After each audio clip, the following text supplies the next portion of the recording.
Mbote na balandinyo sur la grande découverte TV. Abonnez-vous, likez, vous partagez bande konanga. Lelo to lino sujet o izoleka na communauté na biso, sujet oyo bande ki bande konanga eko silate. Eko zala toujours, eko continue toujours tozo ibate tozo kende wapi. Sujet oyo uti pa nani bande konanga, sujet oyo uti pa ya legends ya musique congolaise soi-disant. Sujet oyo uti pa ya les guides mutu oyo agidaka ba musicien o abengama Quadra Koraman o abengama Antoine bandeko na ngai. Sujet oyo uti personnellement epai na ye moko mutu abimisi sujet oyo ye moko asali ki sujet oyo ebeta manenge zo beta malelo e ye moko asali sujet oyo vraiment bandeko bayeba kolobela ngo na mukolo ya lelo oyo mikolo nyonso sujet mususu ezate ezakaka ya Koffi Olomide na famille na Koffi Olomide na bana na Koffi Olomide na Cindy Leker bandeko na nga tozo kende wapi pourquoi moi si lelo akomi eloko akosakanela bandeko na ngai pona nini respect na basi eza lisusu te respect ya ba mama ya bana eza lisusu te bandeko na nga tozo kende wapi Koffi Olomide komona makambo oyo ndenge eza ekitie mati bandeko na nga na yebi te so na se tromper mais makambo nyonso euti epai na ye moko Koffi Olomide pourquoi to yebi bien baza suna sina na mama liate mena pourquoi koya kosala ba n'importe quoi kotinda Cindy parce que eza confirmé que Koffi Olomide mutazo tindaka Cindy Koffi Olomide mutazo tindaka Laurent Sokoko Koffi Olomide mutazo tindaka bandeko nyonso o bozo mona bazo lekaka bazo fingaka mama lia bazo fingaka Didi Stone respect na basi eza lisusu te pona nini surtout na communauté na biso mwasi o aboteli yo bana bandeko na ngai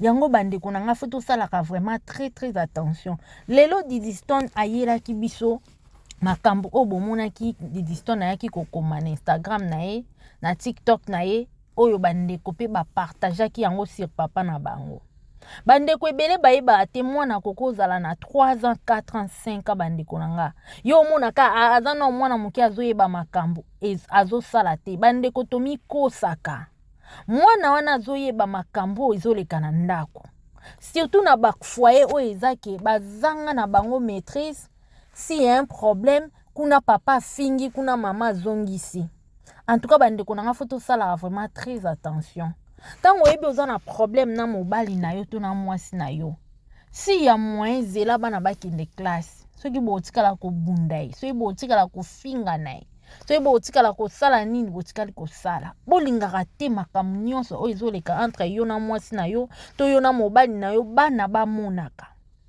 mobali tango ozosala ba n'importe quoi ozosala kindumba ozosala kibosoto na yo bandeko kolingaka te bana na yo bayeba makambo oyo ozosala bandeko bomona ndeko na biso Koffi Olomide papa na biso Koffi Olomide ndenge ezoko retraper ye azomona kaka o azosala akotinda Laurent Sokoko ya loba ba n'importe quoi akotinda ba Landry akotinda banani boye parce que toyebi je ya Koffi Olomide toyebi biso nyonso ne Koffi Olomide marchaka bandeko na nga aza musicien ya mboka Koffi Olomide yembela biso banzembo kitoko ba kuku ba aspiring et tout banzembo ebele ayembela biso mais et un moment tant mabeza en tout cas faut ya ko dénoncer yango faut ya ko loba trop c'est trop mama li aza mwasi wa botoli Koffi Olomide bana jusque là peto ke tozonga nan to moni Koffi Olomide mama li ya place aye kofinga te Didi Stone soka zo répliquer eza parce que mona oyo falaki amona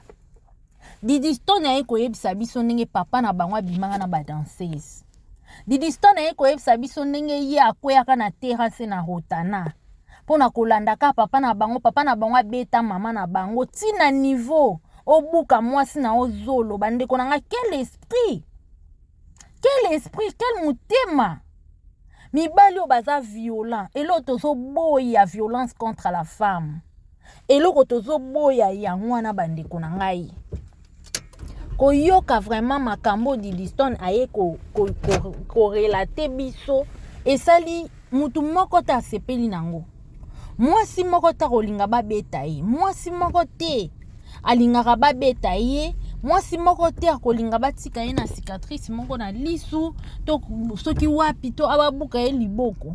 Koffi Olomide akenda trop loin ake kobuka mwasi na ye zolo. Bandeko bota na zolo ndenge ezalaka.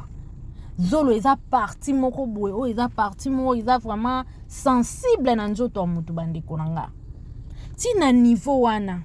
Oh, babilo msuto sala na bandako na biso to yeba te omunaka mwana azani na 3 ans. Mwana azani na 4 ans, mwana azani na 5 ans oyeba makambo te. Oh, mwana wana azo ankiesier makambo, azo kanga makambo. Papa na biso tanga fingaka mama na biso mingi. Yo kanti mwana osepela na o papa nyonso fingaka mama na bango. Mwana moko ta osepela nango. Oya mona bana musuna bandako alinga papa te. Papa azo comprendre te mwana alinga nga te pona ni parce que tangu nyonso papa oza wana otraumatisaka mama na bango.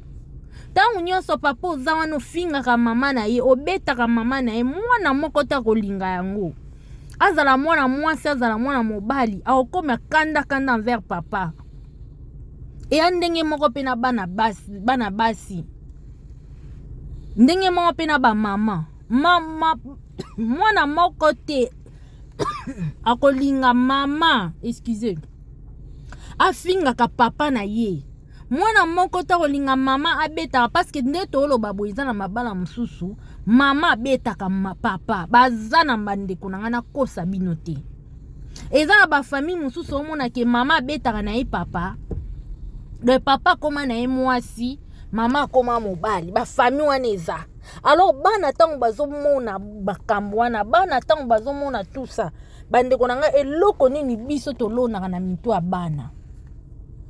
Po makambo nyonso Didiston na ekoloba na biso excusez.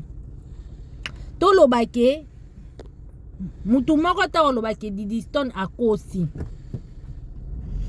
Mutu moko ta koloba Didiston akosi preuve ne ba danseuse bangwana ba ex danseuse ya Koffi Olomide bangwana ba oya ko témoigner. Bazo sa be mission si pa ex patron na bango Koffi Olomide. Ebela bato ba o témoigner mino kanti ba kolingaka ba sala ba kosa ba sangana po ba kosa likambo moko po na mutu moko. Combien de fois bato ba témoigner po na Koffi Olomide. To mona Koffi Olomide abeta danseuse na aéroport. Video wana e circula mutu nyonso mona koma Koffi Olomide abeta danseuse. Nani amona ngo te bandeko nanga. Oh, violence wana eza tina ndako.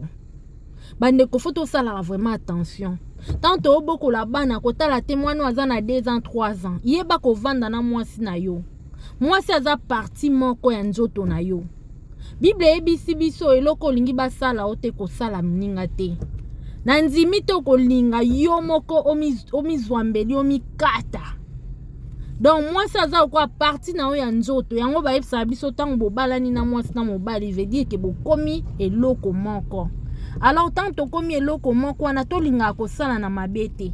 Tolinga ko blessaka batu te. Tolinga ko blessaka bana na biso te en travers ba makambo biso tozo sala. Bana ba koma ba victime te lelo na oyebisa bino Koffi Olomide azo souffrir ya bandeko nanga. Azo souffrir moralement. Azo souffrir moralement bandeko nanga. Ata na physique bongo tozo mona Koffi Olomide lokola azo sala sembla et tout lokola aza na e bien. Mais eza lokuta bandeko nanga Koffi Olomide azo souffrir.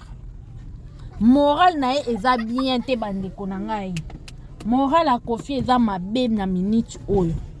Bandeko comme conseil tanto ovanda na mabala. Ezala boza makangu, ezala bobala na. Boboti bana boyeba ndenge nini na encadrer bana na bino. Boyeba makamni bozo sala o lobi e bota makambo to omona pa Koffi Olomide na mama alia te. Pona minute Didiston aza contre papa na bango, ba Saint James wana ba Del Piro Koffi Olomide azobelela ba ya ba benga e. Je ne pense pas mwana na ko benga papa na elelo Pourquoi bango nyonso wana bazoka ba histoire et puis internet YouTube eza ba biloko oyo etikalaka elongwaka te bandeko nanga. Eza ba biloko etikalaka. Alors vraiment faut tout ça la très attention. Lelo na yaki ka ko interpeller ba maman na ba papa vraiment toke bana makambo todo sala sinon moyen ezali te pour na bana na